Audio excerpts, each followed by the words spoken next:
Hello and welcome to Thinking Deeply About Primary Education, the vlogcast that gives you a peek inside the minds of some truly inspirational teachers.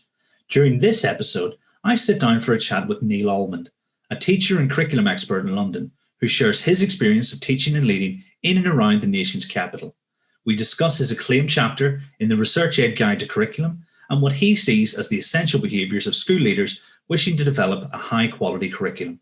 Whether you're new to teaching or a school leader with tons of experience, then this interview is a must listen. And if you happen to be listening on your preferred podcast provider, don't miss out on the extended cut in which Neil takes on the foundation topic tier list, ranking some of his favourite foundation subject topics. Full interviews are available from the Thinking Deeply About Primary Mathematics YouTube channel or thinkingdeeply.info, where full show notes and references can be found.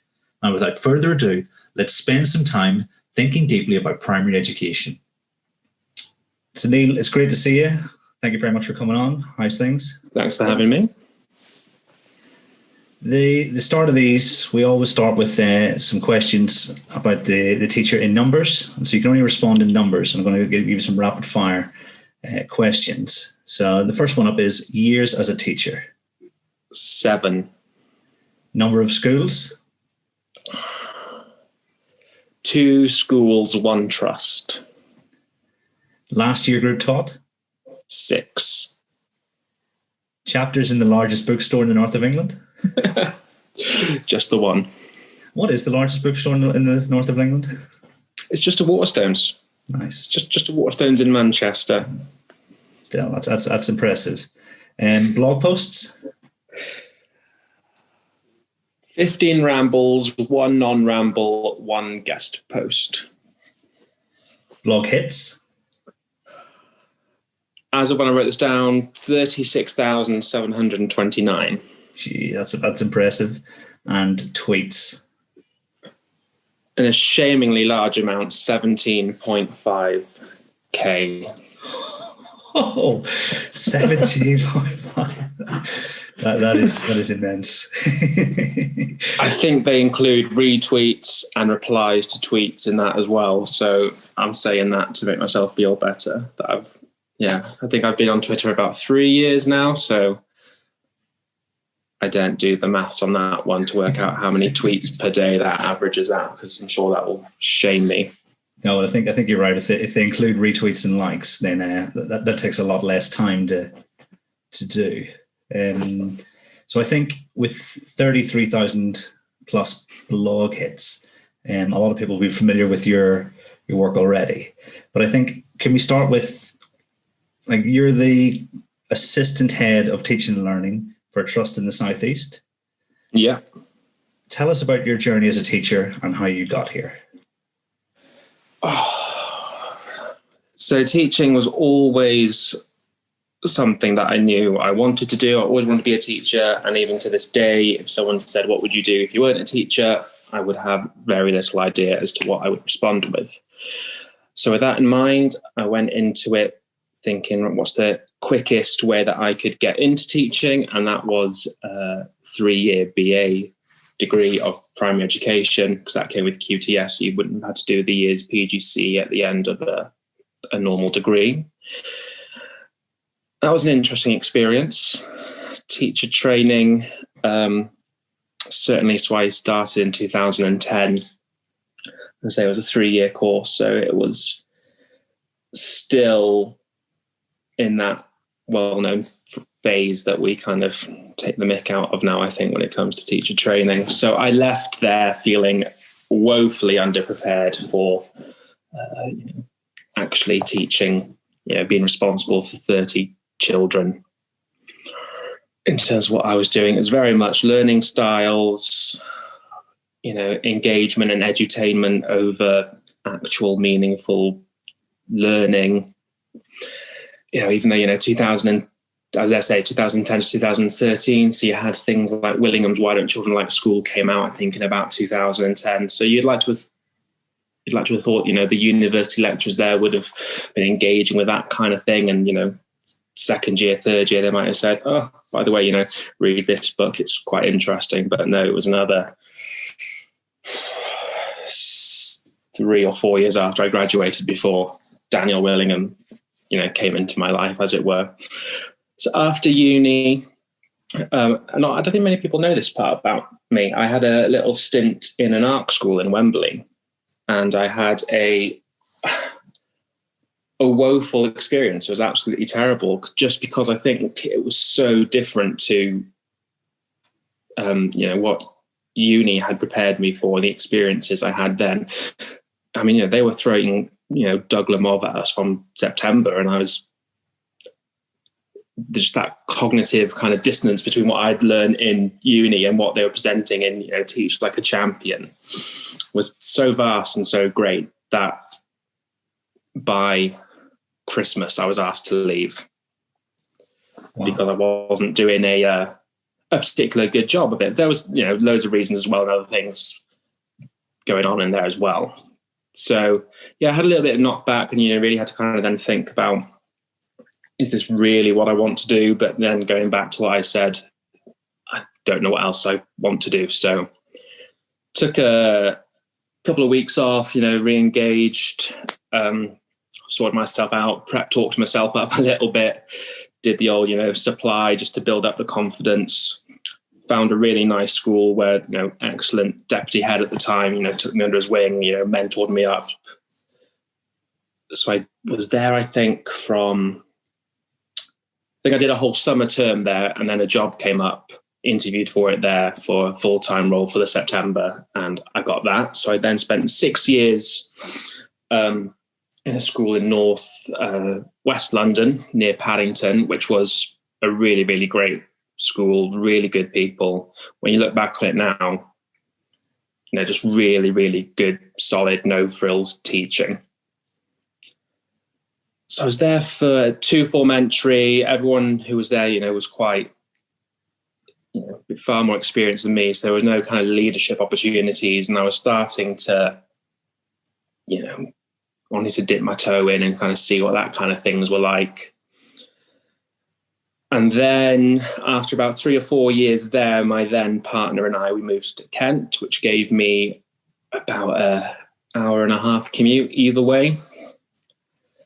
And it was kind of at that point where I was like, I can either use that hour and a half to, watch Netflix and, be one of those, zombie commuters, or, use it for professional learning.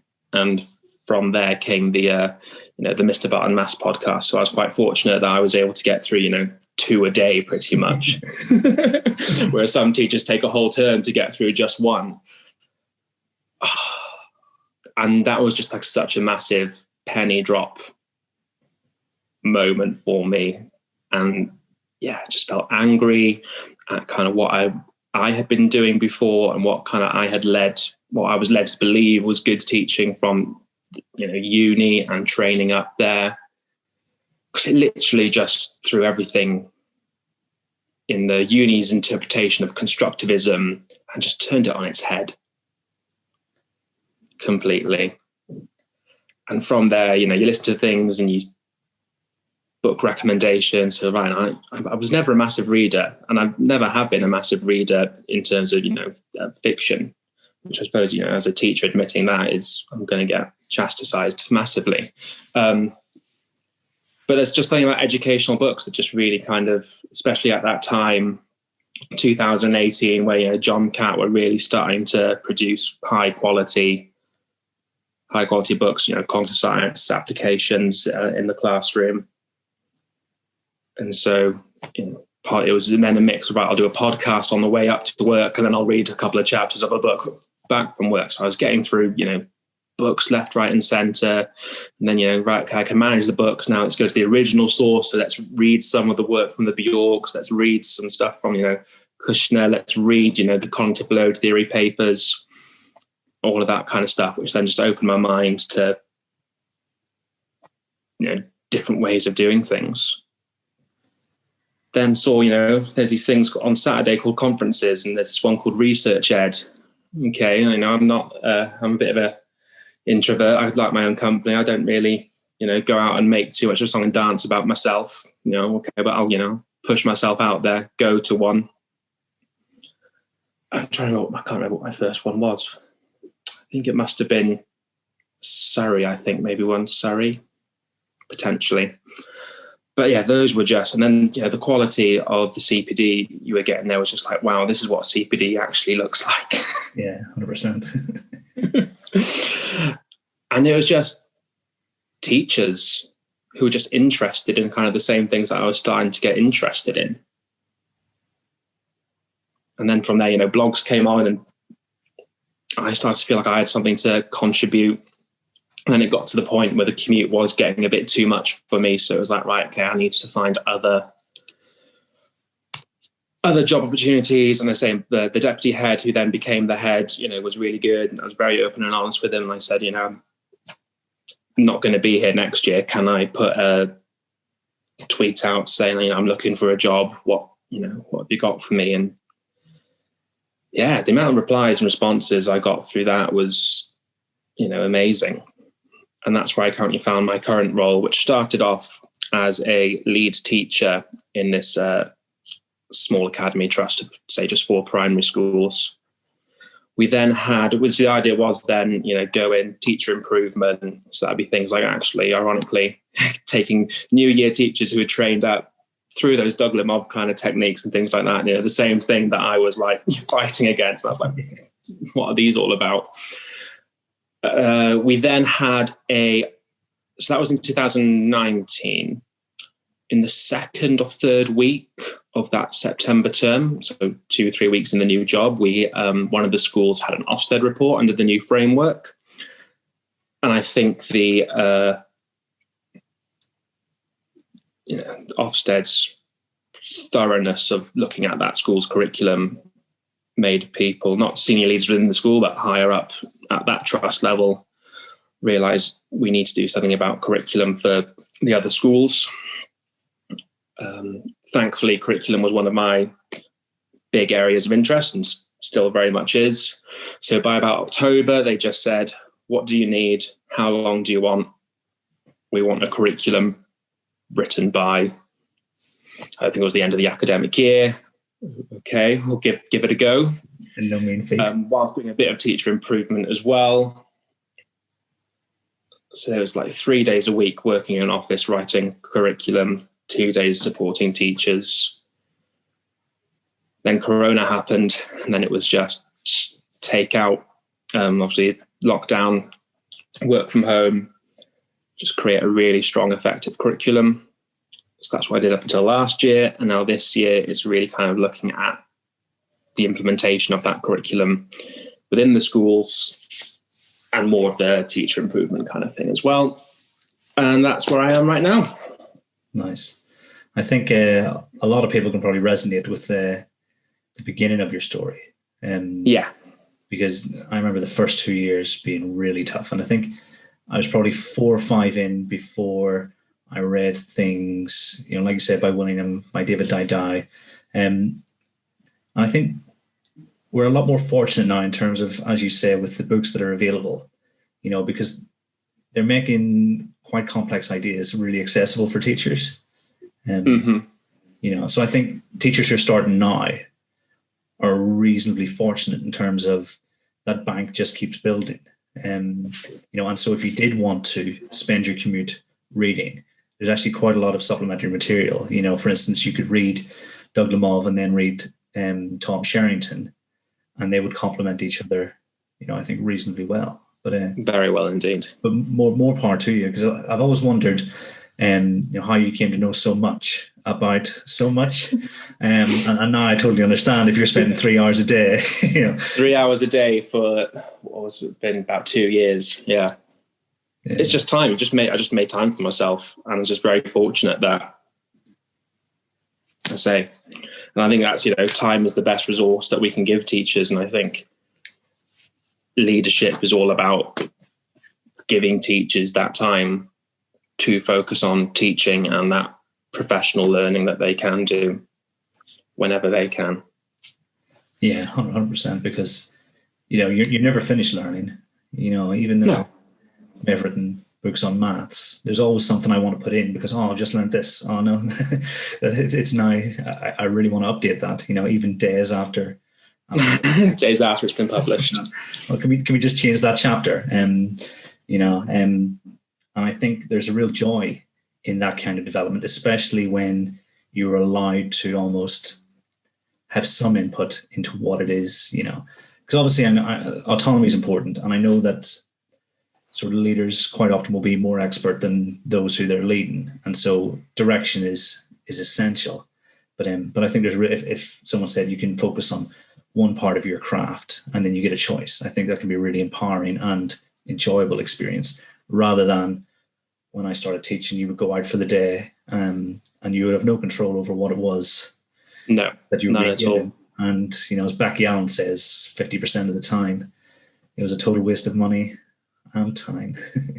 Absolutely. I can actually remember going on my first external maths course. I went there with my deputy head, and I think by the afternoon he just said, "We're going. We're not getting anything from this at all." And I think we went to the pub and had a beer. And yeah, I've definitely had that experience with head teachers in the past, where it's like, okay, we've seen enough. Time to go. And you're so relieved. You're like, yes, thank goodness. Because you want to stay because your boss is there. But yeah, when the boss says we're not getting anything from this, let's say it's a waste of time. You could be doing things that far more productive. Yeah, I think I hope we're turning a corner. Things like research ed, where you can choose to go on a Saturday. I think so. I think the way that some schools manage it, obviously they can't directly say you have to go to these, but if you do go, we'll pay for your ticket and give you a day at some point. I think there's a really reasonable, meaningful way to go about it. 100%, yeah, and it doesn't break the school's bank either, because they're really affordable in terms of price. And there's actually a bit of a disparity between the quality you receive and the fact that you're, say, paying £50 for the national conference in London. Yeah, it's amazing, because you could spend thousands on something with no impact. But touch wood, I think we're moving in the right direction, and so hopefully fewer teachers will have to learn on the hoof like so many have had to before. So I think there's the amount of quality online recorded, Research Ed Home and Research Ed Loom, and the profession really has taken it upon themselves to record high quality stuff that you don't even need to go to these if you don't want to. You could just say, right, hour and a half after school, we're going to watch this one. Let's discuss it afterwards. Think about implementation, and it'd be better than half the stuff that they've done before. Yeah, at no cost to anyone whatsoever.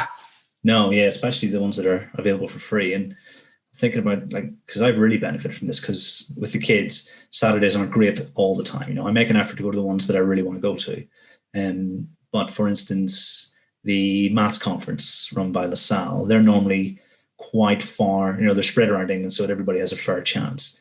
But being able to go to the last one, virtually, it meant that I could, I've literally spent an hour over a couple of days watching, the ones that are pertinent to maths in primary school. And, it's been fantastic. And it's absolutely not that expensive. What, £84 for the year, I think? Something like that. And then you get them. They're there. You pay. I never went to a LaSalle math conf, but I know they're high quality. I know Mark McCourt, he's only going to put the highest standard things on. But to have, when we think about, when you go to a conference, it's transient information. Once you've been, unless the quality of your note taking is fantastic, you're going to forget half of that anyway. So the fact you have these, on demand is and should be a game changer for teacher CPD going forward. So in terms of in the classroom, what are the 4 most prominent features of a Mr. Almond lesson? And I know that actually you've got quite a big interest in reading, phonics, and mathematics, and the rest, the sort of wider curriculum. So you could choose to interpret this in different ways. Yeah, this was I think that's one of the annoying things about my personality is that I want to be an expert on everything, and I can get quite attached quite quickly to things that I never thought I'd have much interest in. Like the reason I've never taught in Key Stage 1 or early years. So I shouldn't really have, as much passion for phonics teaching as I do. But I just remember I was going into a class in one of our schools. It was a year 3, and their phonics was dire. And they just could not decode. And so my job, my role was to then, right, okay, so what can I give this teacher? And it wasn't the teacher's fault. She was brand new. This year group had a really rough year. I think they had, a new teacher pretty much every term for year 1 and year 2. And so this teacher that I happened to be with at the time was like, what do I do with them? And you say by year 2, we're at that point now where we're not learning to read, we're reading to learn at that point, and these kids were far from ready from it. So I went back and I just tried to digest everything that I could about it. And it started off this, I like to think, a bit of friendly competition between me and Chris about reading, and but I'll say it's the way I think I've gone about this, given your background and everything. I've gone for a maths lesson and thinking about what was in a Mr. Almond maths lesson. Because I think, again, one of the dangers I think we have is to try to codify things too simply. And that's what some things aren't appropriate for a maths lesson that would be appropriate for, if we get to this kind of tick sheet behavior, then, that's when the lethal mutations kick in and everything like that. And someone comes to me and says, well, I tried to do that in a history lesson and it didn't work. Well, it doesn't work in a history lesson. So this would be prominent features of a maths lesson. Rightly or wrongly, I'll always start my lesson off with a bit of retrieval. I know you get some teachers who say, well, when is the best place for retrieval? Does it have to happen at the beginning of the lesson? I don't think it does have to happen, but I tend to put it there for reasons of, it's just a settling down. I was reading Pepys's motivation book, and, that idea. And I think, again, the common message at university was motivation breeds academic success, whereas his book is very much, no, you get that kind of motivation from having that success first.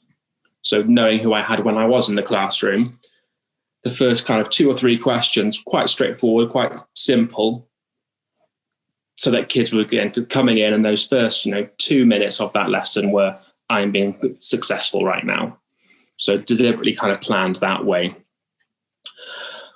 Within that starter, towards the end, I'll also have some pre-test multiple choice questions on the content that I'm about to teach them, which some people think, well, why on earth are you giving them questions that they're not going to know?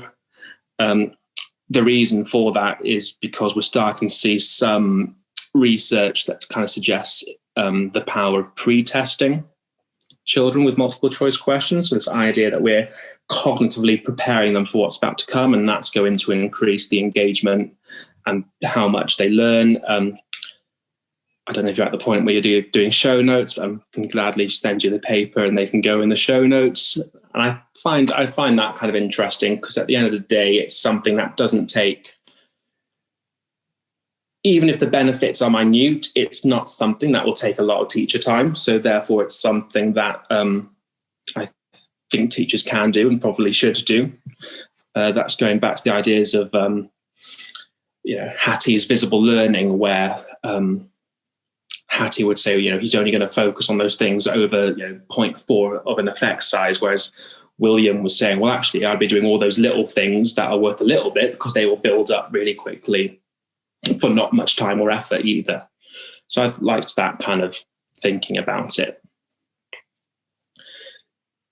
Second kind of feature is definitely the I, we, you kind of way that we model things. I'm a big proponent of silent teacher. So this idea that if the listeners aren't aware, because of the way working memory is structured with the phonological loop, if we're narrating over our instruction, that will kind of conflict with students' internal monologue about what's happening and what's going on here. So I'd always kind of model 3 examples. That first example, done completely silent, done at about half the pace of what it would normally take me to actually work it out. The reason for that is kind of demonstrating to children, this is something that you can be fluent in. It's cognitively demanding to begin with, but there is an end point and it kind of looks like this. The second model would be still silent, but what I'd be doing is drawing children's attention to various things. So I recently retweeted the blog I wrote about how I used to structure my maths lessons. And my thinking's come a little way on since then. It was very much my kind of journey into mathematical manipulatives wasn't as far as it is now. And I am, as I say, I'm ashamed to say that is public evidence of me teaching multiplication of fractions by a whole number without manipulatives. Was that your talk at the Research Ed National Conference? And it was one of my talks at one of the research. It was my talk at the Research Ed National, and I think we had Debbie Morgan OBE was in there, I think, and Peter Mattock, author of Visible Learning, was there, and here was me, like, and I just teach them the procedure of how to multiply. But I think that just, shows even people at Research Ed, we're still learning, we're still on this journey. We're not saying we have we have all the answers and we've finished. We're still learning, and I think the principles of what I was saying will still hold true with manipulatives or not. So what I would kind of do would be, I would tap certain things. So I would, again, if we're thinking about it as a procedure, I'd tap the numerator, I'd tap the multiplication symbol, I'd tap the whole number, and then I would write whatever the answer would have been, so that children are seeing, all right, that kind of connections there. So you're just drawing their attention to those little things, making sure that working memory is where it should be. Yeah, no, I was going to say that there was a lot of great stuff in that talk, and it's almost impossible to cover absolutely everything in a 40-minute session. And I think, in my experience, it's much easier to exemplify ideas when everything else is stripped back. So I think if you try to impart the rest of the key points, plus look at structures, and say people weren't familiar with the structures or the representations at all, I'm not sure you would have been as successful in sort of, in given these sort of fundamental principles for a lesson structure. So I don't think you should be too hard on yourself at all, because I remember coming up from that talk going, that was a smashing talk. And thank you very much. Yeah, but in my experience, I like to keep the maths really simple when I'm introducing a new sort of pedagogical idea. Yeah. Because the color and the additional sort of knowledge, bank that we can draw on, I think they need their own time dedicated, specifically to them, and that's just my opinion. No, and I think for teachers, particularly I think primary school teachers, because of the pressures that are in the system, whether we like it or not, you're not going to be an expert of manipulatives straight away. And, you've got to choose something, I think, with the biggest, highest leverage. And I think giving them a structure that they feel safe and comfortable with, and actually, potentially could improve teacher learning, give them that first. And then throughout the year, roll out all the manipulative structures. And then that's just something that they can go back and include within that lesson structure that they have. So, it's like I was reading through that blog again, and I was thinking, actually, like the principles, everything I was doing would have worked just as well with, and actually say the next level of that, the improvement of that would have been around with these examples. Let's throw whatever it is, Cuisenaires or, fraction bars to show what's happening. None of that is fundamentally different. It just enhances what's already there. It's, that extra je ne sais quoi. Exactly. I think that's almost, because you can see your blogs, and I know you've done some guest ones for Third Space. So say you started with that blog, and then you tried to sort of improve your practice. And then if you came to the most recent ones where you're exploring those structures, Yes. You're almost on that journey. You need about 5 years to really have a proper go at improving your practice, I think, bit by bit. So I think that, the journey's there. And if someone were to start at the start and then build up, because I've had 4 years, and each step I take with my teachers is a little bit further on than the previous step. There's no expectation that they can do literally everything that I want them to do, but just to choose, to be a little bit more effective in one area, and then we build and build, and then before you know it, 4 or 5 years have gone, but actually you're operating at a pretty high level. Again, I was at the beginning of my kind of learning about working memory and the importance of attention, and so I was thinking, if I'm doing silent teacher, there's a lot of ways that could go wrong, in that kids might switch off. And so I was thinking, what can I do to actually keep them on their toes a little bit? And also, as I say, you're just really kind of wary of that cognitive thinking that the kids are doing. So once they've seen that first example, they are thinking, well, where did that 8 come from? Or whatever it may be. So that's why in that second example, I'm showing them really clearly. And then there might be a quick, thumbs up, thumbs down, just really kind of quick stuff. Do you understand where I got that from? Fine. And I really like the way you're thinking about the silent teacher, because, it's one of those things you explain to people and then they say, well, does that mean I only do it, or are all our instruction in silent? And I think it's about making it right for your decision-making process and thinking, do these children need to see me doing this? Because you're almost looking for that level of mimicry, that performance. Yeah. Who can mimic this process before delving in? So I think if anyone listens and they're thinking, oh, well, I'd quite like to try that, I think you're right. There's no right answer, but as you've described, I think draws attention to the reasons why you would use the silent teacher in a primary math. Oh yeah, and I was always really upfront with the kids. Like, I've been learning something new. This is why I think it might work. We're going to try it. And so I, always upfront. I remember giving the kids, taking them through, Willingham's simple model of the mind. And I was like, when you're learning, like, this is what's happening. I actually, I know there's that whole debate, learning how to learn kind of stuff, but I think the kids actually took quite a lot away from that. Yeah. And kind of understanding of, things aren't just going to go into you from osmosis. It is that, it's what Mark McCourt talks about when he does his mastery. It's that contract between the teacher and the pupil, and the side, the teacher is the expert, and they will bring those students on that journey, but it's not going to happen just from the teacher. There's that deliberate effort on the side of the pupil that has to happen to make that contract work. And I think one way to get that buy-in from the kids is tell them these things.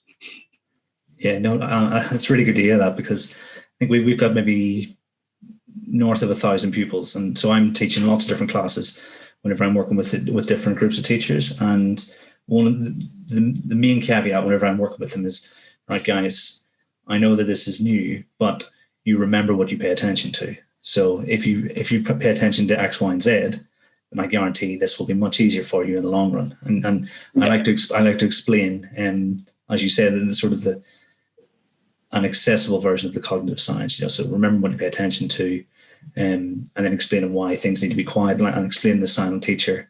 So that's really good to hear, because I spent quite a lot of time at the start of the lesson going, so guys, this is why we're doing X. Yeah, and it's good.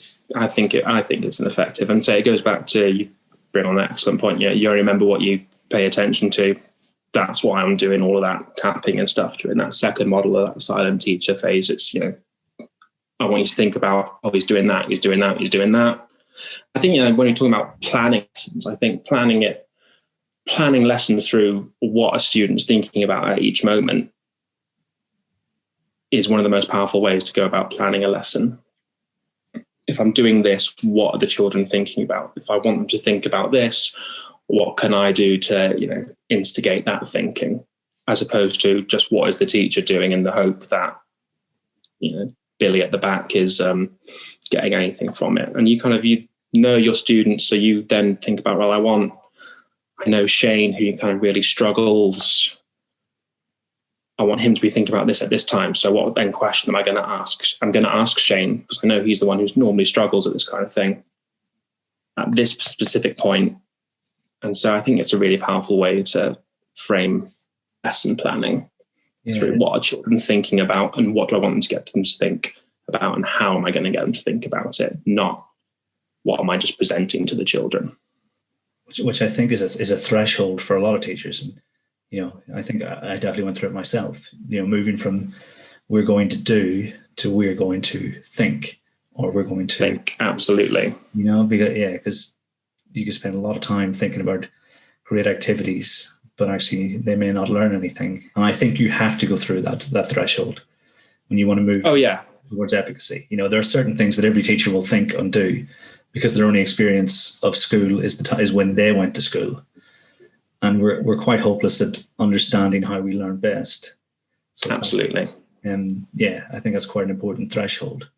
Game changing as those thresholds. And I'm not sure, I'm thinking about my experience, I'm not sure it's one of those things that can be rushed either. I think, and you can't just tell a teacher this.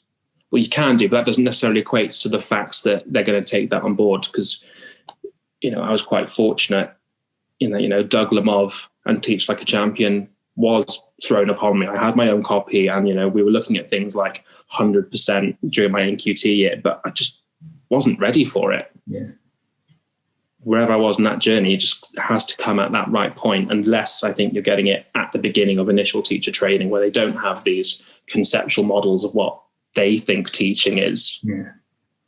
You kind of have to let them play out what they've learned, realize, bugger, this doesn't work, does it? Maybe I will go back to that Lemov chap and see what he was about. Oh, okay. In the right conditions, that it works really well. Okay. I'll cast aside those old mental models of what I have about teaching, and I'll embrace and learn, attach onto these new models. Yeah, what we need are more trust-like step, where they're literally training their teachers from. Sounds next level. I'm jealous. And I tell that to teachers now as well, that the quality of the stuff that you're having right now is just phenomenal. You don't know it yet because you haven't been through what it was like before. But trust me, this is, if I had trained in those kind of conditions with these kind of resources that, people like Matt Swain and Charlotte McKenzie are putting out, then different level. Yeah, absolutely. Yeah, I hope they appreciate it. I hope they appreciate how good they've got it. Because they literally have their sights are, they're really, really clearly aligned with what makes a good teacher and what's conducive to teachers staying in the role past year 5. Yes. And I think that's really important, because I'm very consciously aware that the first 2 years of my teaching, first 2-3 years of me teaching, were very just turn up and see what works kind of thing. Then it was 2 years of kind of putting research into practice, and then I got out of the classroom. So I'm very much kind of thinking, right, which is why I do like my role now, because I am able to do little bits of teaching. So, but I'd love to get back into the classroom. I just feel like, like your video, multiple choice, weighted multiple choice questions, like it's something, I'd heard about, read about, never implemented. I was like, I'd love to get in the classroom and like for me to do that and just like have a term of embedding that and seeing what a difference it makes. And I think that just comes back to the fact that teachers aren't rewarded for staying in the classroom financially. You get to a point, you hit a threshold, and rightly or wrongly, I think, financial security is a big motivator for people, and they'll chase the money, whether they're, ready for that next step, whether they want to actually get out of the classroom or not. So I think finding ways to reward teachers financially for staying in the classroom would be a big step in the teacher retention and everything like that. Yeah, because they're almost two different. Like, if you imagine you spend your career getting really good at teaching, and then you become a senior leader, and then you're actually more of a, I don't know, is bureaucrat the right word? But you're doing all the administration. You're an operations guy, aren't you? Yeah, the role of a head teacher is 95% administration. And I think in Asia, for instance, I know in China and Singapore, you have totally different pathways. And like in Singapore, they've got master teachers who are the teachers who are so good that they work with the pupils who need the most support, and they demonstrate to other people, this is the way we teach and things. Whereas the head teacher is almost more of make sure the school's still running. And I think they're diametrically opposed, really, because you spend your whole career getting really good at one thing, and then you hardly ever do it when you're in the most senior position in the school. It doesn't make sense to me, and it's probably one of the reasons why I decided that it wasn't for me, because actually teaching and learning is what I'm passionate about. Supporting kids, that's where the reward is. And I was quite fortunate that the role I'm doing now came up, because essentially I can teach 3-4 maths lessons a day, helping colleagues, but also working with the children, and you spoke about lockdown, because obviously there were no classes to go into. I got really bored doing paperwork, obviously started making videos and things to sort of occupy my mind. But there's nothing better than teaching maths at 9, maths at 10, maths at 11, and then maybe a planning session in the afternoon, because that's what you're there for. And yes, I totally see that. And I think maybe whenever I'm an education minister, I'll try and make those changes. Make it happen. Absolutely. But going back to your original question, how about I get 2 models of silent teacher? The second time around, pointing at things like drawing pupils' attention to certain things. Third time around, still silent teaching, but very much then an open, question answer session. What do you still not understand? And use that AFL opportunities to work out, well, either I need a new example, or actually we can move on to that we phase where they're working with a little whiteboard, working in pairs, however that is set up. Give them some time to do it, and then I'll be asking individual groups, right, what's my first step? Okay, fine, great. Another group, what's the second step? Yeah, fine, great. My thumbs up, thumbs down, who got the answer, who worked in pairs and got the answer right. Again, AFL opportunity. So you can then say, right, okay, if you got it, here's one for you to try by yourself. And you can go around and do those quick little correctives for those children who are still a little bit unsure. So they're having a go on that whiteboard. So already, you're letting before you let them go off on that main task, you in your head already have a really clear idea where you're going to spend the majority of your time supporting, to the point where it might be, right, come to the carpet and we'll do some more together if that's what's needed. Or it might just be, well, you're really clear on, step 1, 2, and 3. So get step 1, 2, and 3 down, and then I'll come and support you for step 4, however it may be. So I think that gradual kind of control of it all, that gradual fading of responsibility to those kids are really effective, as opposed to just, here's an example. Sometimes not even here's another example before you then send them off. And I think that kind of checking for understanding before you let them go is so powerful. So you don't find yourself, rushing around. You're going from desk to desk, group to group, and, you're 5 or 6 kids in before you realize, the whole thing's going to pot. I need to stop and reset, model again, whatever it is. And I think, that kind of gradual controlling that game, so you know exactly where everyone is and how you're going to support everyone else. and you're aware of those things before you then, at the end of the day, it's 4:30, you've just marked 30 sets of English, you've just marked, some wider curriculum stuff, you're onto the maths books. Crap, there's 8 children didn't get it. By then it's too late. You need to be aware that those 8 aren't getting it before you set them off.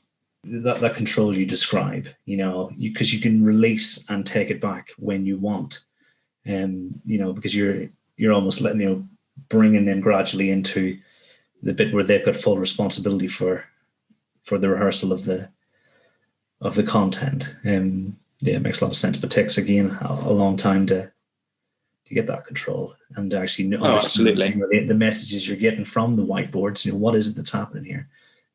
But definitely something I think teachers should be aiming for, in their practice.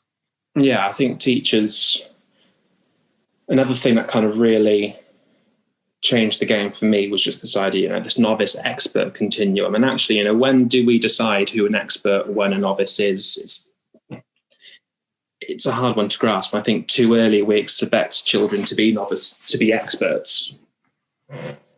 Where actually, okay, it looks like they're just copying a procedure, but actually, and I'm controlling them quite a lot. But actually, I'm thinking, circa 2005, 2010, you'd be chastised if someone came in and saw a lesson like that where you had that much control over them, because you're not letting them deepen their understanding, and I mean that in a real kind of superficial way, because they're not deepening their understanding, just fundamentally getting it wrong, and they're practicing the wrong thing, and it's not helping anyone. So it's that mindset and that change, I think, from saying actually this is what good teaching and learning is, because they're at the beginning of this journey. And whenever I get questioned, I was like, well, no matter what you do, the first step of learning something new is to always copy someone, no matter what you're doing at any level. The first thing that you do is observe someone and copy what they're doing. And then once you kind of chunked that down and you're happy with that idea, then you start to innovate around it. You don't go straight to the innovation, otherwise things quickly fall down. Yeah, so it's like the great coaches sort of metaphors that are about, that modeling of those sporting techniques. I'm thinking of something like golf, where it's 100% technique in terms of how far that ball is going to go. Each muscle has to move in a certain way, and you're not just going to discover that. I certainly discovered it. Probably never will. So I think you're absolutely right. Then what would the third feature of a Mr. Almond lesson be? Task design, and really making sure that those tasks are something that a kid is really thinking about, which is hard, and I don't think enough time is given to teachers to actually think about proper task design. And that may be the first 3 or 4 questions may be simple imitation of the method, and I think that's absolutely fine, and that's absolutely warranted, because that fluency of that method procedure is key further on down the line. But I do think there needs to be something a bit more meaty for them to grasp. It doesn't necessarily have to be a meaty reasoning, problem solving activity, I don't think. I realise I'm talking to the author of Thinking Deeply About Primary Mathematics here. But my reason being for that, or certainly I'll rephrase, it doesn't have to be reasoning, problem solving on the content you just taught. One of my areas I'm getting really interested in is this idea of mathematical maturation. This idea that actually, we might need to wait a year or two of learning a concept before actually we can do anything massively meaningful with it, in terms of solving problems and whatnot. I certainly think, in terms of task design, I think getting children to think about possible misconceptions that might come up, or giving them something, one of those questions where Kieran's attempted this question, this is his answer, did he get it right or wrong? I think after a bit of fluency practice of that, I think that's the kind of thing that children can do. And I think are actually beneficial for that thinking deeply without it going too far to the point where we're asking them to solve novel problems in a way that we know they're probably not going to be successful unless there's that heavy scaffolding there. So I definitely think, and that's something I really want to explore a bit more, this kind of task design and everything like that. But I know, and again, going back to, Daniel Willingham and this idea of challenge. So I wrote a blog quite recently all about, what does challenge actually mean? Because it's one of those things that a senior leader may quite happily throw at you after a lesson observation and, say, the kids weren't challenged. Well, we don't know. You really don't know unless you can mind read. You don't know how challenging those children found that content, and you don't actually know the things that I might have done that on the surface don't look particularly challenging, but actually cognitively the research kind of heavily suggests that there might be some challenge there. Certainly thinking about surface structures of problems and the deep surface structures of problems. So it might be that all the word problems that I have are multiplication of fractions by a whole number, but the wrapper around those, the context that they use might be completely different. And so actually there is that level of challenge between grappling with the surface structure of the problem compared to that deep surface structure, and being able to untangle all of that stuff shows that there is challenge. So there's things like that I think that we can do, and something again I never really thought about much before, because it's one of the, and that just comes back to the curse of knowledge. We can look at those problems and in our heads we can go, oh yeah, well that's obviously multiplication of fractions, or that's this kind of deep mathematical structure, but totally different for that novice learner. Yeah. I think task design is something that I think we need more school leaders who appreciate how important it is. And hopefully as generations of teachers come through, they'll see, because, for instance, I always bang on about high quality textbooks. And one of the things they do is they guarantee the minimum sequence, so this is the minimum standard we're going to pitch for. But actually it means, and I know I say this a lot, you're not having to sit down in September and go, okay, what am I teaching for the next 6 weeks? Instead, the question becomes, right, how do I teach this? How do I add depth? And you could write 6 really carefully chosen questions and have full focus on how deep you want the pupils to go. Rather than, okay, it's September, let's do place value. Okay, what's place value in year 4? And I remember wasting so much time doing that, because textbooks in the mid 2000s was a very dirty word. And I'm really glad. Yeah, I think it still is. Yeah, and it's one of those ones where people are prepared to die on that hill without ever actually going into lessons where textbooks are used. Because I've introduced a high quality textbook in a number of schools, and teachers change. They can be resistant at first because they've only heard the headlines. No autonomy, no creativity. It's going to kill the love of mathematics. Within 6 weeks, they're all, this is fantastic. And they've got more time to focus on the cognitively challenging aspects of their job, which is why we get into the job in the first place, more or less. And I think it's in that kind of situation, that kind of environment, that you can say, right, well, let's use half an hour of our joint PPA time to really focus on, multiplication of fractions by a whole number, by an integer. So I think 95% of schools, you're probably not going to have that. It's going to have to be in your own time, which is a real shame, because it's probably one of the, when we talk about preparation for our lessons, really we should be talking about this next level of consideration for the questions we set. So I think you're 100% spot on. Yeah, and you've touched on some really interesting things there as well. I'm always, again, as I said, everything fascinates me about in the world of education.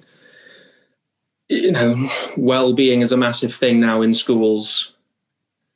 So here's a textbook that will, give you some time back. Oh no, I don't want to use that. It's not creative enough. That contradiction there. I want to have. Well, if you want to be creative, fine, but then you're going to be using a lot more of your time to be doing those things. Whereas there is something here to help you, and with the greatest respect in the world, I love my mathematics, but I have more faith that the people in Aspire Maths are going to produce better questioning sequences than I could ever, come about with. So, I always find that argument interesting where teachers, that resistance to a good textbook. Because at the end of the day, it's there to fulfill the things that you want. So actually, it's that probing, actually, what does the teacher want? They just want to do less work, quite frankly. And then that's going to be controversial, and I'm happy for you to keep that in. But obviously, you've got to make sure that the textbook is of a high quality, because it's not guaranteed. And I can't remember if I wrote it in the book or not, but the difference between high quality and low quality is negligible. And I definitely said that somewhere before. So you could end up spending quite a lot of money on something that's not good. But when you've got a really good one in place, I don't understand why you wouldn't choose not to, because like you say, some of these people, they've got, teams of many, many people specifically sitting down and thinking about question design. I think you need to understand why certain questions have been asked and why things are happening the way they are. If I can give an example, I had some teachers ask me about the focus on mental methods in year 2, and saying, is this really important? And I said, well, it's probably the most important thing you can do, and then explained exactly why.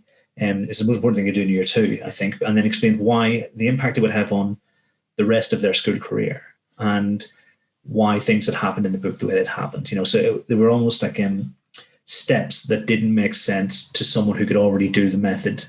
But what they were trying to do was bridge the gap between what was on the paper and what was in the pupils' heads. So the process you go through in your head when you're mentally. And so to someone who knows how to add three single digit numbers, it might not make sense to make the bond because you're doing it so quickly. And I think it's something Christopher Sutch talks about. You're doing things so quickly that you don't realize that you're doing them. Absolutely. And so I think once you're guaranteed, you still need to think, because I'm a big proponent of thinking is the bulk of our job, really. But there's a lot of power, and once you've seen why they've done something, then you can start to make that your own in the things that you do. Yeah, and I think you've hit the nail on the head there, and I think that's what high quality textbooks enable you to do compared to, say, schemes that give you worksheets and presentations, is that if you're presenting them with a textbook, I think the teacher naturally has to do a lot more thinking about that presentation of the mathematics to the children compared to the various companies out there that provide schemes of work where it's here's your PowerPoint, here's your worksheet, because it can create that environment where teachers do just come in 5 minutes before the lesson starts, just download it, and the first time that they look at the maths is when they're presenting it to the kids as well. And you can work out when you're watching teachers, when teachers have just done that and they've not looked at it the night before and thought about, well, how can I make this work and what will I change? Because certainly some of the quality of the PowerPoints resources that I've seen from some of these companies are a little suspect, I think. Is there a fourth part? There is a fourth part. A lovely diagnostic question right at the end of the lesson. So that'll be the last thing that I would throw out real quick. A question exactly on what we've been working on, and it's kind of like, ideally, I would have picked up everyone, but sometimes there are just things that crop up, and it's all, in an ideal world, of course, we'd get around everyone. So this is really like that last kind of safety net of me letting them go out of that classroom knowing, well, at least they've performed correctly. Again, they may not have learned it. That's what my starter for the next lesson will do, to make sure they do remember what we've done before. But it's kind of that last kind of level of safety net before they leave that classroom. Actually, can they perform it? So for listeners who don't know, diagnostic question is a multiple choice question where usually four possible answers, and there is 3 wrong answers, 1 correct answer, but the 3 wrong answers tend to be just common misconceptions that the children will make about that. So if it's in the case of multiplying a fraction by a whole digit number, there might be an answer where the numerator and denominator have been multiplied. There might be a case where the numbers have been, the whole number has been added to the numerator. And that's where, again, going through that process of thinking about, what are the children thinking, what are the possible misconceptions that they may come up, kind of can help you with that. And so it's a real quick, here it is on work out on your whiteboard. And then I used to do, I had a nice fancy name for it now. Think, hide, show. So, think about the answer, then they'd show me with their fingers, 1, 2, 3, 4, depending on the question, on the answer. Hide it from your neighbour, close your eyes, and then show me. And so that would then tell me, really quickly, right, these ones have it, these ones are still struggling. So it might be actually, we always used to have maths just before lunchtime. I'm in my old school when I was still teaching. So I'd always say, right, you 3 or 4 will just spend 5 minutes. Nothing, major, massive, just a real quick corrective before and maybe, 1 repetition again to see what's going on there. And then they'd leave. So at least everyone's left that classroom with a highly likely chance of, I've caught what I needed to catch at the right time. Nice. I think if you execute a diagnostic question really well, you're actually doing a lot of the key behaviours that an effective teacher needs to. So I think you can almost condense. So it's almost an awareness of those errors that are common, and getting a feel for the fact that not every kid in the class needs the whole intervention, and being really refined and clinical in addressing errors. I think, if a teacher just took that and worked on it for a term, they're probably going to be, operating on a pretty high level. Oh yeah. And then, Matt Swain comes about and says, well, actually, and you've got 30 kids all just showing you that, what use is that? Get them to do it one by one. So you can be a lot more methodic in, definitely a way that you could have improved that. I know at STEP they do same day keep ups, so all their maths lessons are before assembly. So anyone who, and I think they're expected to have a diagnostic question at the end as well. So anyone who doesn't, showing the wrong answer, they have that keep up. So you keep them from the assembly, and they do that extra minute of extra 20 minutes of mathematics with them, which I think is a really powerful, effective use of time. But I'm sure you're going to have Matt on, and he'll talk about that in far more detail than I could ever go into. But I was doing some training about misconceptions, and for some research, I was just flicking through. I promise this isn't a plug, but I was flicking through your book again.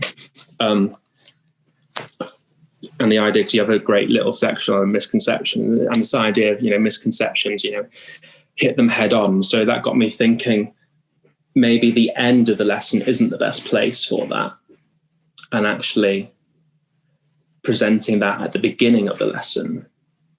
And so you show them that and say, right, here's 4 answers. One of them is right. Here are 3 wrong answers. I'm now going to show you which answers are wrong and why that is the case.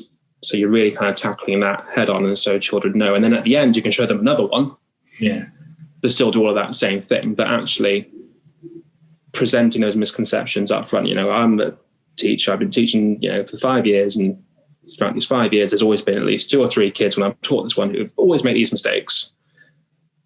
Why? And so causation correlation, then that tells us, there'll probably be some of you who make those mistakes again. Why wait until after they've made those mistakes before you show them that they may make this mistake? So after reading that section again and doing that training for people that are trust, I'm adding misconceptions to things that have now interested me a lot more than they used to do, and when you should go about introducing those and how they can be used most appropriately. I think, and I probably says for everything. For me, there's never a right answer, because by allowing the children to make the error, you've almost got the opportunity for that hypercorrection. And you go, True. Because if you always address things head on, then you're never allowing them the opportunity to make those errors. So I think it's about, in the moment, I want to achieve this. This is the strategy. Like you said, whenever you talked about planning, and you had a blog and some training you did for Greenwich University, and essentially you had your tools, and you could draw upon them when you needed those tools. And I think that's a really great metaphor for what we do. So I think misconceptions fascinate me too, particularly the stuff about how we can never get rid of them, and they're always going to be there. Yeah. They're always there. I can totally feel that. And then if someone compared that to prejudices, and I really want to go into that next. You can never get rid of prejudices that you were given when you're a child and that kind of stuff. Yeah, I can see that. So that fact, I don't know enough about it, but that's where I'm going to next. Maybe not for a book, but definitely for personal interest. Why not? Awesome. So I reckon you'd see a lot of those things in my lessons too. I'd like to be in a Mr. Almond math lesson, and so I think those kids are lucky. In terms of school leadership, because that's obviously an important part of your role, how do you instigate change on a school-wide level? It's I think it's really tricky, and I think it's hard because not everyone is as not everyone's you, and so not everyone comes from it in the same mindset as you. And so I come in and I'm passionate about everything, and it's hard for me to then be like, but you're not as passionate as me about. And I get it now. Lives are busy and everything. No one's the same. Listening to people, I think, is a big must. Understanding actually what their understanding of teaching is, what their understanding of learning is, correcting them if there is a massive disparity between what research says learning is, and kind of gently throwing those little nuggets into there as well.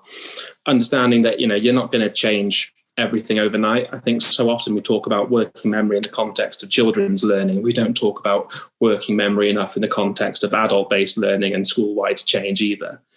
Teachers are remarkably busy people. They've got plenty on their plates. And so one of the things we can do is take away all that extraneous stuff that they are doing but don't need to be doing, to ensure that they can focus everything on improving themselves as a teacher. I think codifying is really, really important. And so that's where tools like Douglas Marv, like walkthroughs, really, really helpful, because it just gives you that that language of teaching and learning and that communication. And communication is so important in all kind of organizations, but especially in schools, because you're dealing with human beings and young people.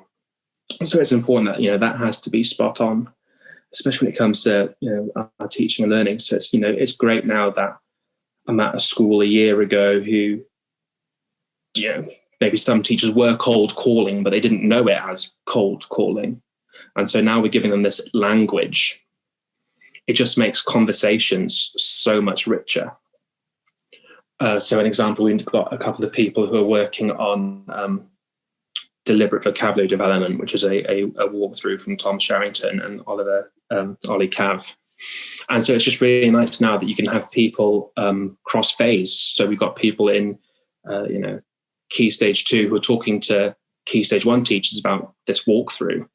And it's about, what can we do to key stage to it, which is exactly the kind of thing they should be doing. So it's very fundamental level. It's just you pick out the key vocabulary, you say it, get the kids to repeat it back, get the kids to say it to a neighbour using the sentence and that kind of thing, which can sometimes feel a bit, key stage one-ing. I think it still has its merits at key stage two, but I understand, and that again comes back to what, as you said, teachers being able to, have choice. So if they want to key stage two-ify it, then, brilliant. But it's just nice actually that, someone in year one and someone in year five can have a conversation and they're on the same page. So I think codifying, really, really important. To coin James Carvyle's phrase, American political pundit, it's the economy stupid, well, it's the teaching stupid. You've got to just clear out everything. And again, I'd love to, and maybe I will one day, start, you're starting a school from scratch. Imagine there's no systems in place. It's just walls. What is that teacher doing from the moment they get in to the moment they leave? And what is actually impactful on the teaching and learning? And if they're doing something that isn't impactful, get rid of it or give it to someone else who should be doing it. So finding ways that we can do that for teachers. Marking is the biggest one. You still go into schools where, all right, maybe, a bright side of COVID perhaps has been now, teachers aren't allowed to touch books. So they've had to amend those practices. And I kind of hope that if that is the case, when this is all over, heads have realized that education hasn't gone to pot because they're not working. They're not writing 30 comments, 30 of the same comments in the book. So why not just read those books, find the good bits, find the bits that could be worked on, show them at the beginning of the next lesson. So I always find marking is a good one that you can kind of say, right, we'll take away that burden, but we're not taking time away from you. It's then right now actually use this time to read a book or read this research or attend this CPD or whatever it is. Yeah, that's probably about 10, 12 hours a week. You give something. Yeah, exactly. What a gift that is. 100%.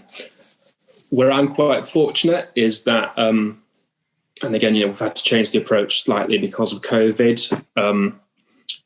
We can walk the talk. So it's all fine and good. A senior, as would normally happen, a senior leader would come into a lesson, say this has to change, but very rarely would they, or certainly in my experience anyway, would they then and say, I'll teach the first 20 minutes of maths and I'll show you what I mean. Whereas my role is to literally say, these are things you should be doing. And I'll go into teachers' classrooms and I'll show them how those things work. So it's kind of showing them actually what I know what I'm talking about. So it improves kind of that stature's the wrong word, but it's the best way I can think about right now. But, I can do it and I know that these things work. And so teachers kind of see that those things work. And I think that's really important. And again, it's frustrating that COVID's made that harder now. Yeah. But we're finding ways around it, which is,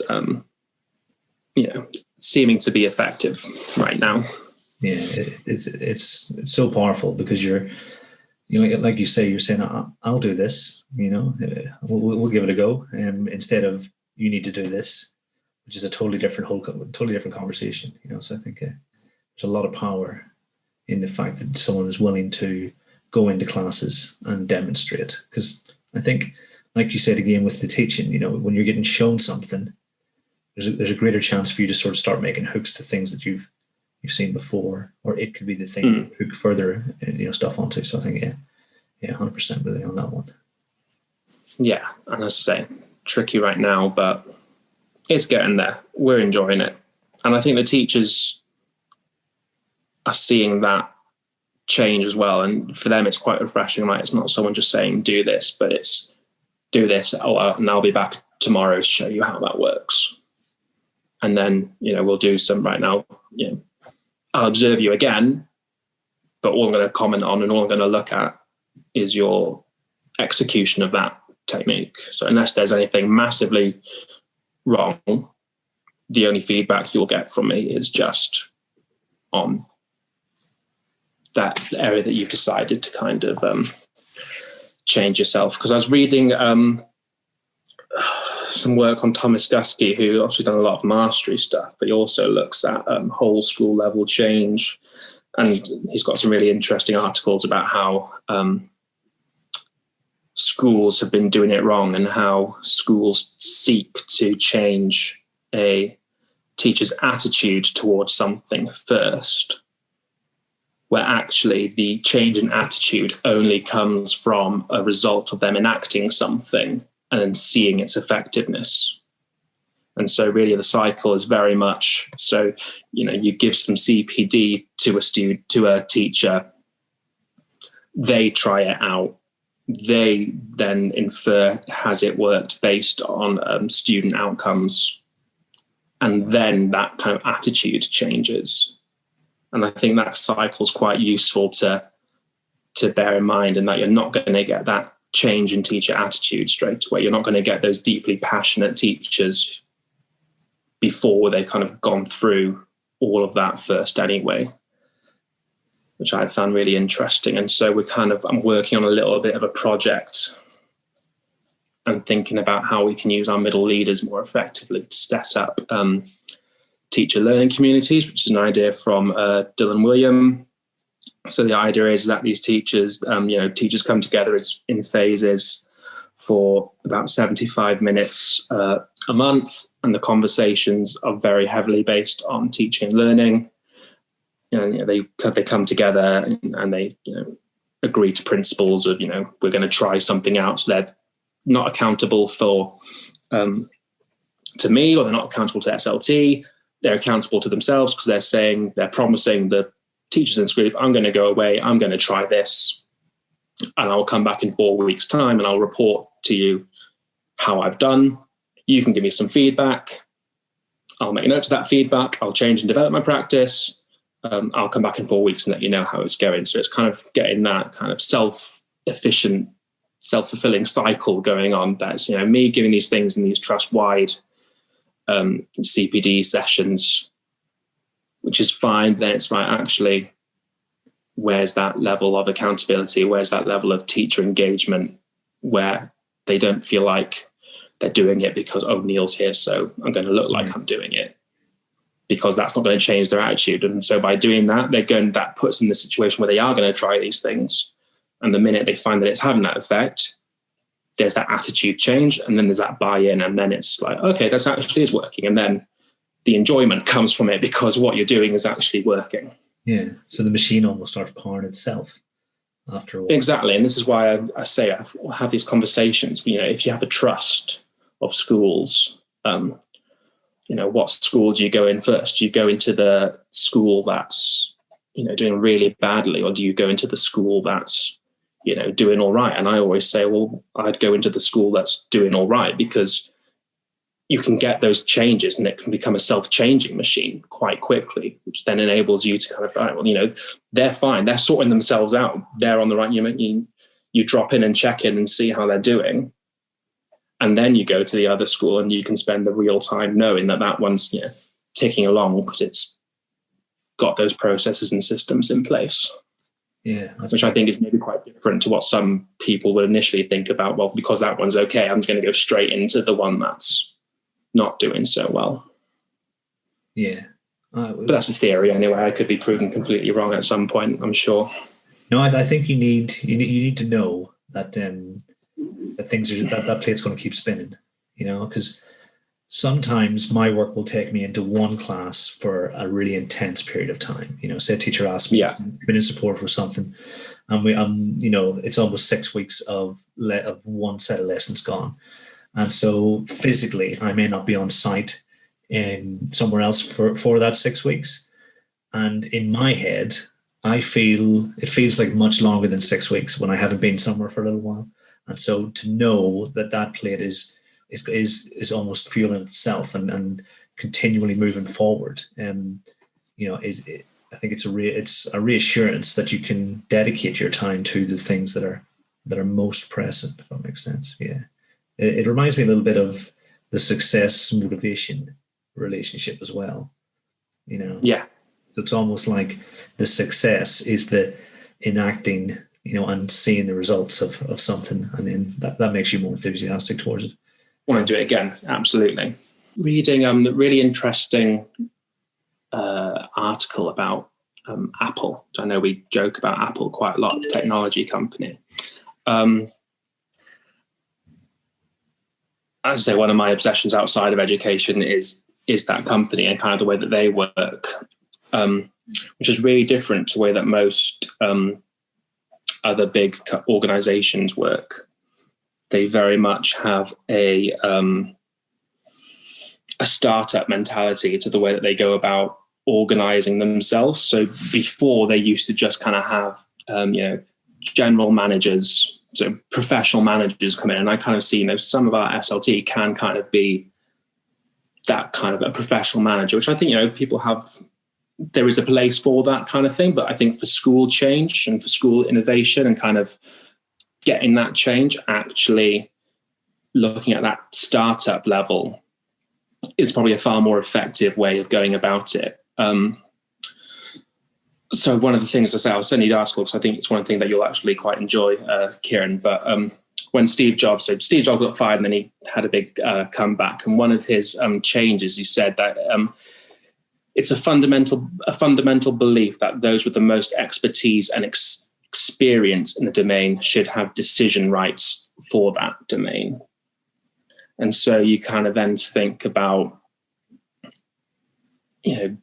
do the people that we have making these changes have that right expertise? And I think it's fine to say, primary school, we're never going to have expertise in everything, but having the confidence for leaders to say, I'm not an expert in this right now. I'm not going to make this decision now because I don't know enough about it.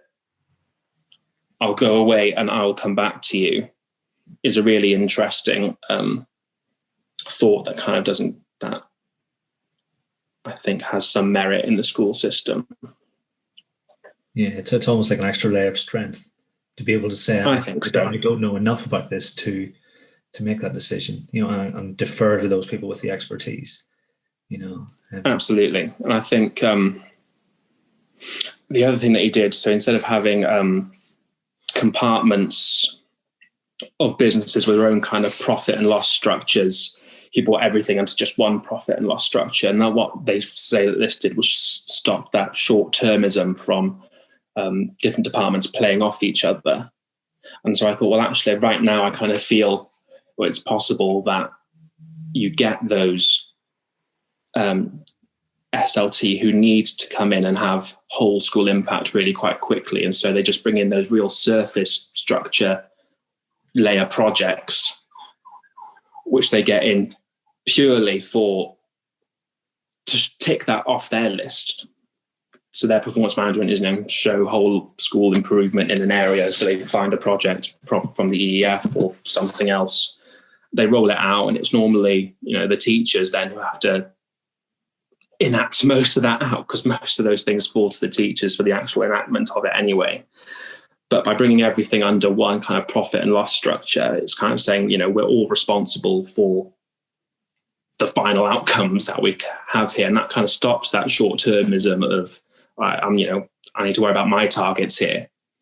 And I kind of think that could work quite well in schools as well, where actually, everyone's got the same target, which is to get these children to where they need to be. And if everyone's on that, well, then that might stop those projects that come in. Because I do think sometimes schools shoot themselves in the foot with these, the teaching and learning isn't where it needs to be, but assistant heads and deputy heads to kind of get that impact, start a project which has very limited or very surface level impact on teaching and learning, which I thought was, which I think is quite strange anyway. How you can be doing a project on reading for pleasure when your phonics screening is coming out at like 70%. Maybe spend the time that you're doing that improving the phonics stuff. And the other thing that was really interesting in that article as well was their 3 leadership characteristics, which was deep expertise of the area that you're in. And again, I'll give you another quote from that article. We went through that stage in Apple where we went out and thought, oh, we're going to be a big company. Let's hire professional management. We went out and hired a bunch of professional management. It didn't work out at all. They knew how to manage, but they didn't know how to do anything. If you're a great person, why do you want to work for somebody you can't learn anything from? And you know what's interesting? You know who the best managers are? They are the great individual contributors who never, ever want to be a manager, but decided they have to be because no one else is going to do as good a job. I think that's great. Is that Steve Jobs himself, or is that a general application? That's Steve Jobs himself. You could tell. Yeah, which I just think is like, yeah, professional managers. There is a role, I think, for managerial stuff, but I do kind of agree. The best managers are the ones who have that vision, and that vision comes from having a deep understanding and deep expertise of something. And the other characteristics they look for in their leaders are immersion in the detail, obvious, and then that willingness to collaboratively debate, and which I think are really great kind of areas of leadership. And if you want to get that school-wide level, you need to find those people who embody those things or who show willingness to embody those things. I know,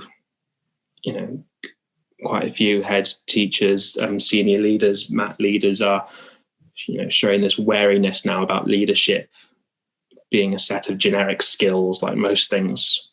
And actually, the best leaders, the best managers, actually need these three things, not just these generic leadership skills. And so when I read that article, it really spoke to me about, school-wide change is all about making sure, you find those people and you find or enable people to become those people, give them the time to do it. Because as I say, we're generalists, so it's highly unlikely you're going to find someone with a massive deep expertise of DT. But, encourage people to try and become that. Yeah. That makes a lot of sense. I can totally get on board with those 3 points. And yeah, I think, if I didn't know that was Apple, you'd almost think you were talking about school leadership and some of those. Yeah. That's how relevant I think, so it's a great find. Yeah, 100% show notes. Whenever I work out how to do those, let's make it available, and I'll also read it myself. So your curriculum box set is known the world over. There are a few South American countries that are holding out. 5. If you're listening in Paraguay, Bolivia, Suriname, French Guyana, and Guyana, and then get involved, guys. But what I'd really love to know is how that idea was, because in thinking deeply, I said you're allegorist extraordinaire, and I was like, I wonder how that idea came about. Tell us about the birth of the box set idea. I wish I knew exactly how it did come about. And with all great things, it's probably something, I'm not claiming originality in this whatsoever. I'm sure, or another Steve Jobs quote, all great artists steal. Not that I would classify myself as a great artist. Maybe we should cut that out, actually. I remember it was Christmas. I had just seen, or I'd just read Claire Seeley's blog about the 3D curriculum. And I think I'd been seeing her at Research Ed Kent a couple of months before, and I was just kind of thinking about, right, okay, well, this is all fine and good. Here's a bit of theory, like what's it going to look like in practice? And I think I remember just as at the time, Game of Thrones was a big thing. Simpsons, I'm a massive fan of The Simpsons anyway, and it was just one of those light bulby kind of moments where you don't know where these thoughts come from, but I could just see so clearly how school curriculum can be either like The Simpsons or like Game of Thrones. And kind of from there, I don't know why I was working on science, to be honest. To say I enjoy science, but I wouldn't say it's my first love of the of school curriculum subjects. Well, I think it came about because I think actually science, I think curriculum is the most disjointed, but actually in terms of its sequencing, whoever wrote it for the government did a really, really good job. In terms of how they outline what needs to be in each, the progression from year to year, actually, I think is pretty decent. But where I think the difficulties come is because they named it things like living things, animals, including humans, which when they get to secondary school, die by the wayside anyway. So I was just trying to find ways to tidy that up a little bit. And I read the curriculum, and it made explicit ties to explicit mentions to well, actually kids need to be learning science through the key disciplines of biology, physics, and chemistry. No primary school I've know teaches right, we're doing living animals, including humans. Oh, by the way, this comes under the strand of biology. And so kind of from there, I started just putting these layers of coherence together until I could really kind of see how this box set analogy worked, and how actually what we have is like The Simpsons, but how it could be Game of Thrones. It's always awkward when you've done talks like this and people are like, what's Game of Thrones? Well, I've never seen Game of Thrones. So I normally throw in Line of Duty as well, just to appease everyone. So that's how it started. Luckily, I think Claire Seeley was having similar ideas at the time, and I think I managed to get my blog out just before hers. And I know for the Academic Roadshow, I think it was 2019 or 2018, Claire did her talk, but very kindly, generously prefaced her talk saying, these ideas have come from the blog that I wrote about it. And I say she did research eds with that talk. She did the curriculum conference in, where was that? I don't remember where it was, but curriculum conference, which was amazing, and I got to see it there as well. Lichfield, it was in Lichfield. And then, Claire eventually got asked then to, of course I have it here, to create the curriculum guide, the research ed guide to curriculum. And I had a lovely message from Claire saying, do you want to spend some time thinking about it, refining it, putting it into a couple of thousand words for teachers to use? And I said, yeah, definitely. Why not? And so that's how it came about, and that's how it ended up in the biggest bookshop in the north. And it's fantastic. I've actually got it on the shelf behind me. What would be the most important message that you would want people to take away from it?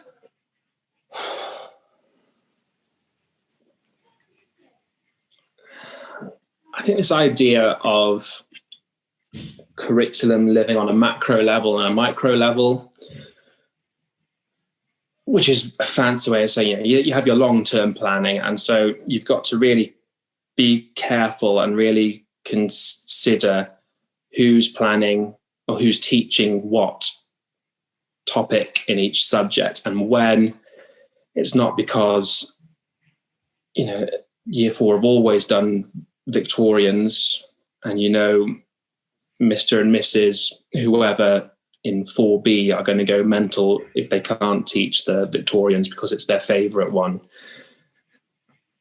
That's not important. It's got to be actually, that. And normally, one of the lines I say, before the Ofsted changes around curriculum, the biggest internal power struggles in the staff room were who gets to teach the Egyptians or something like that. Or those power struggles need to be taken from the classroom and, be set in stone and codified and have real clear understanding as, we are teaching Victorians, Egyptians, volcanoes, Hinduism, whatever it is, we're teaching it at this point, and these are the reasons that we're teaching it at this point. So you kind of have that macro level of that long-term plan, and a real clear understanding of why. Then you have that kind of micro level, which is more about what that sequence of work might look like. So and again, backward planning at that stage as well. What's the end result that you want to get? And how many lessons do we have to get there? And so you plan out exactly backwards what it is that we need to get from it. And that, I think, just clears a lot of confusion for teachers, that idea of backwards planning. There's so many good books written about it. And it's just one of those things that doesn't make sense when you first hear about it, but once you try it, it just makes so much more sense. Again, the popular analogy is, you don't set off for a journey before you know what your destination is. And so, this really is no different. So I think that idea of that backward planning, and I think that's where big ideas as a curriculum frame, I think, can be quite helpful, and I think are a nice way of enacting that. Because if you have these ideas of what it is you want children to understand, then it's easy enough to work backwards from there to work out, well, how am I going to make sure these ideas are achieved? So I know one of the things that I did in the science, for example, was that I took Win Harlan's ideas of these big ideas of science, and I kind of put them down a little bit and I made them more suitable for primary. And so if you have, kids leaving primary school, the idea that, all living things are interconnected in some way, that bodies are complex systems that need to be taken care of. Everything that you do in your science and those kind of biology sessions will work to create that big idea, and they will have multiple examples, multiple different exposures in different ways, different levels of depth as the years build on, etc., etc. And I think certainly for the wider curriculum, I think big ideas are a nice way of framing it. I don't know if it's efficacy in, say, mathematics, for example. I'm not sure, but certainly I kind of feel like those humanities subjects lend quite nicely to this idea of having big ideas. And with that working backwards comes the idea that, curriculum design it's a whole school enterprise. You can't write, if you're a year 2 teacher, you can't write series 2 of history if you don't know what the end game is, if you don't know what happened in quite some detail in series 1, but also what the main subplots are going to be for season 1, 2, 3, 4, 3, 4, 5, and 6, for example. So it's the idea of actually, you do want teachers to know the curriculum really, really well in all the subjects, and that's going to be difficult. But again, I think there are things that we can do to give teachers time to make sure that they can do that.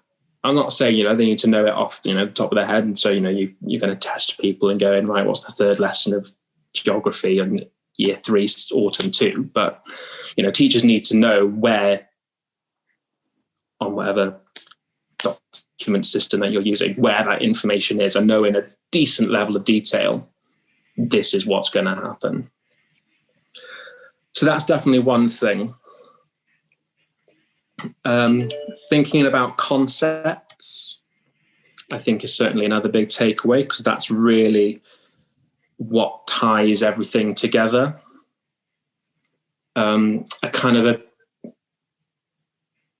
As you alluded to, you write these things, send them off, and then the week it's released, you're like, oh, actually, I should have said this. So I'm kind of thinking about the second order concepts and how those would almost like define the genre. Again, with all metaphors, you can push them really, really far. But so we'll see how far we can push this one without it becoming meaningless. So the second order concepts are either kind of concepts that define the subject, so define that kind of genre. And so in like geography, Jackson's 2005 paper alludes to the idea of, space and place, scale and connection, proximity and distance, relational thinking. Whereas in history, it's far more kind of set in stone, that it's causation, change and continuity, significance, historical interpretation. So all of those kind of things act in a way to hold these subjects and to define what this box set is, define that genre. But then within that, you have the threshold concepts, which are the almost like the themes that can, crop up in all episodes at any time, from series 1 to series, to whatever that final idea might be. And that's kind of building this idea of shallow learning to deep learning. And so the first time you come in touch with that concept, it might be quite surface in level, and children aren't going to be thinking that deeply about it.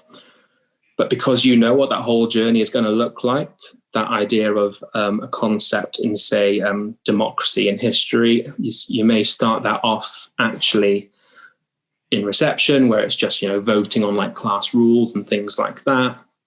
But then you kind of build that in and build it in until, get to year 4 and like democracy in Greece and how it was different to democracy now, and all of those kinds of things. So that you don't want children, as long as this sequencing is there and you've planned for these concepts, it's fine not to push children too deeply, too quick, because their schema is going to evolve over time. So they have all of these ideas of what these big concepts are.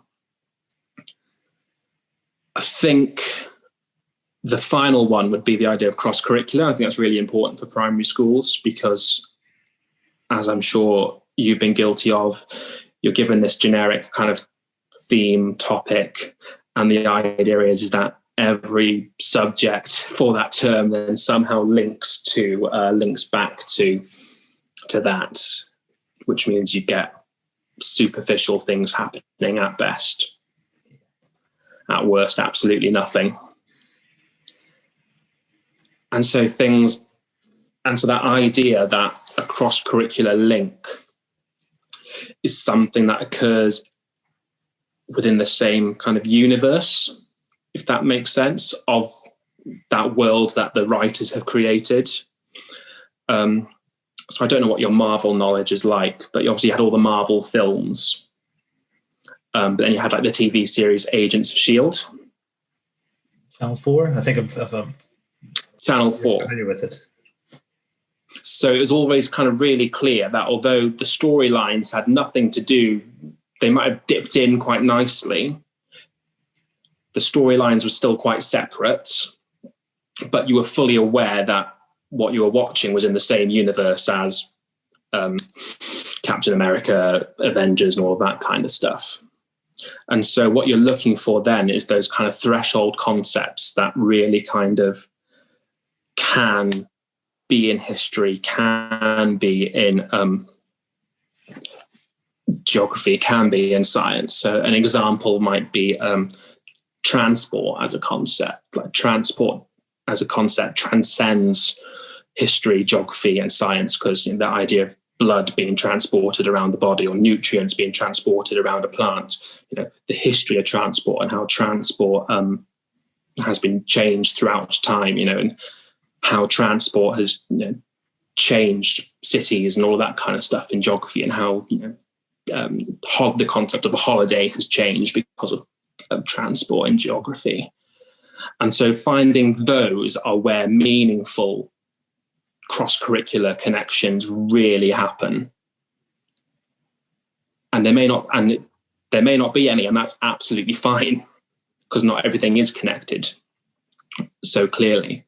But if you can find a few of those, then I think I even saw you cognitively thinking about that was like, oh yeah, I can see how that idea, really kind of just creates such deep, meaningful learning.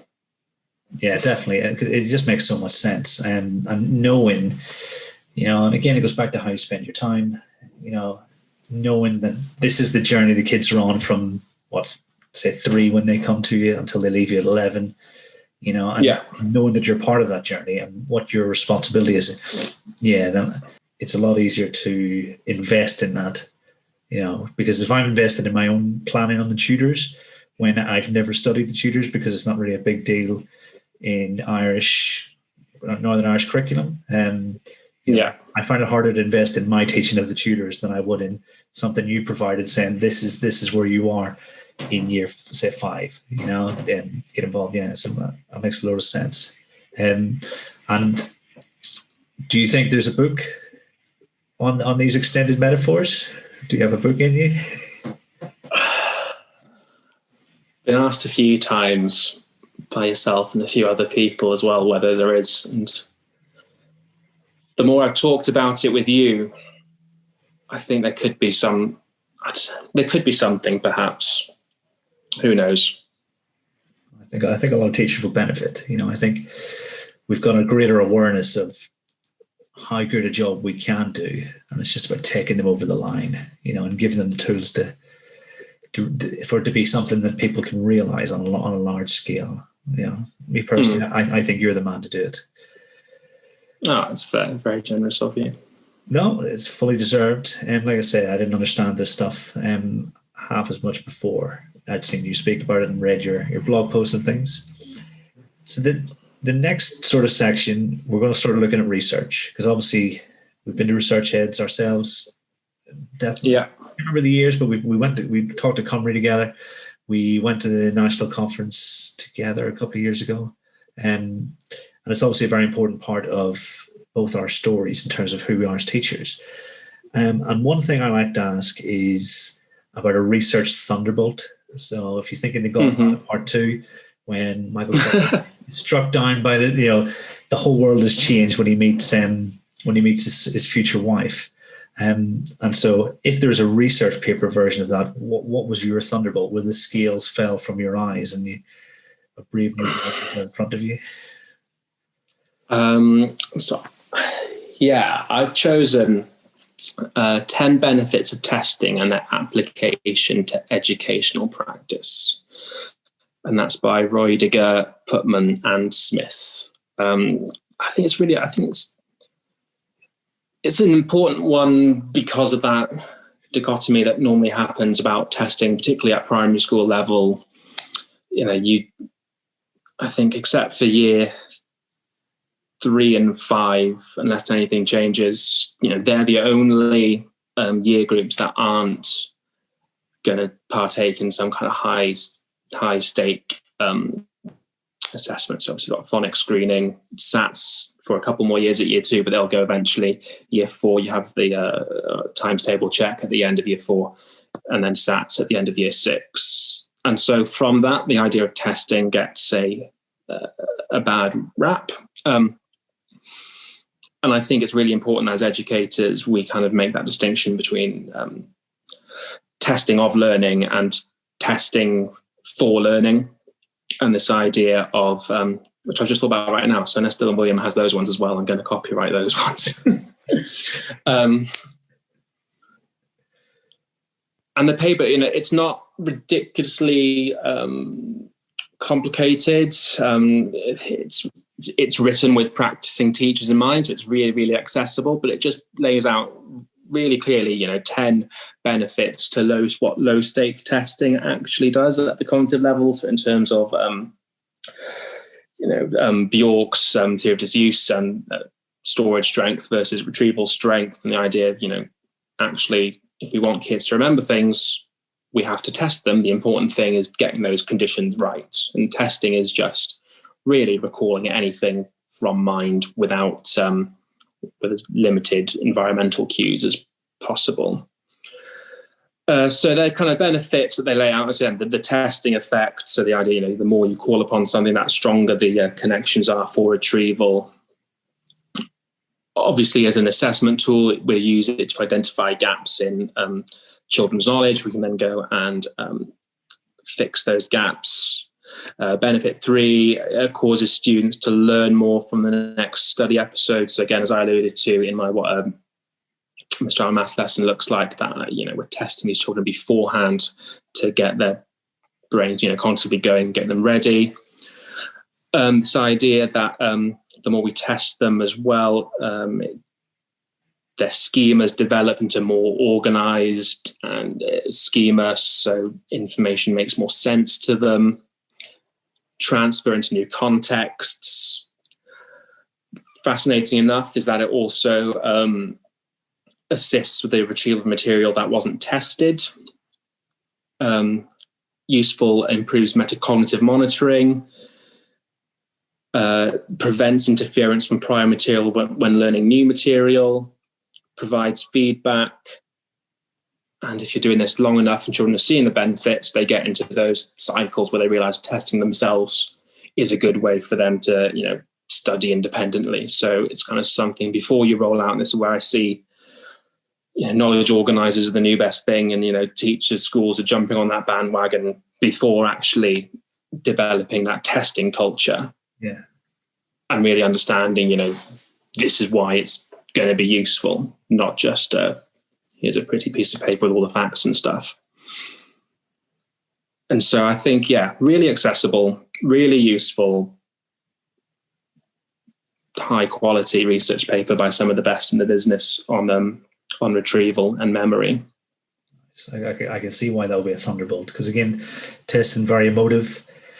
If you've been through the system but not understood the system, then your default is almost going to be negative. And then all of a sudden you realize that testing kids and multiple choice questions, which normally get derided in the media, like in The Simpsons, you'll see, multiple choice questions being given, or pop quizzes, and they're a source of derision, but actually they end up being one of the most effective things. But and papers that explain that kind of awakening, 100%.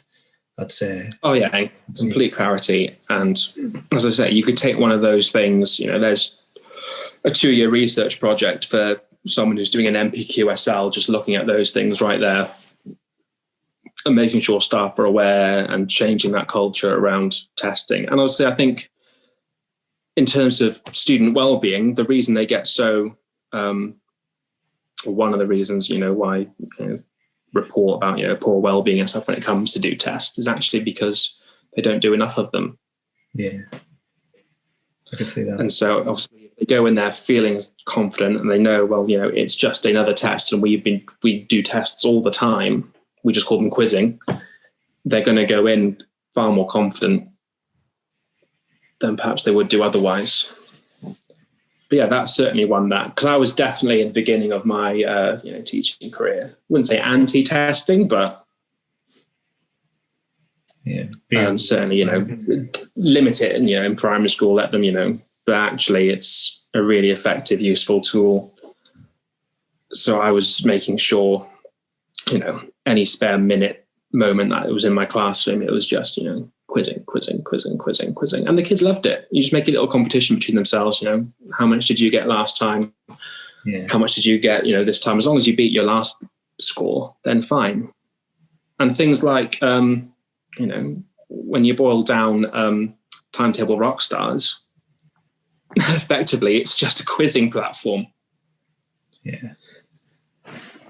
And, I've yet to meet a single child who doesn't enjoy Timetable Rockstars when they're using it. Yeah, they've hit the magic formula. Bruno has done a fantastic job because the kids really want to play it, and the teachers really want their kids to play it, because if they know those times tables by the end of year 4, life is so much easier from there on out. Oh, massively so. Year 5, 6, even all the way up to year 11. So I think that they've done a great thing, and like you say, we want them to do it because of that test, and in fact because of that retrieval, and because we know that it's going to be beneficial, for its application to other ideas, bigger ideas, more ideas with more parts, and when it comes to the maths curriculum. But equally, the kids love playing it too. I think you're right, and I think quizzing is reasonably a big part of many lessons across the schools I work in, and the kids, they want to, like you say, they want to improve on what they did before, and when we explain, this is why we're doing this quiz, this is why we're doing this test, then they're fully on board with it. Oh yeah, I was going to say as well, this is another, like the testing effect. I must have done a 20-minute introduction to that to a bunch of 11-year-olds, be like, right, I've read about this. Bad news for you is that I'm going to be quizzing you a lot more now, but this is why. It's going to be really low stakes. Half the point, I'm not going to ask you what you got out of 20 because it's not an assessment tool for me. I'm using this now as a learning tool for you. And I think making that distinction between using testing as a learning for the students and to strengthen those connections rather than an assessment tool is an important distinction for educators to have and make. It's been absolutely fascinating to listen to you, Neil. And I could, if I had a choice, I'd go on for even longer. But we really appreciate you taking the time to talk about some of the things that are important for primary teachers, I think. No worries. To be thinking about. It's been a pleasure. Thank you. Thank you very much. And there we have it, a truly fascinating chat full of superb insights into the world of primary education. If you've enjoyed this episode, please like, subscribe, follow, or leave a review, depending on where you're listening. And if you have any questions for any of my guests, head over to the Thinking Deeply About Primary Mathematics YouTube channel and leave a comment and let the conversation continue long into the night. Until next time, thanks for listening.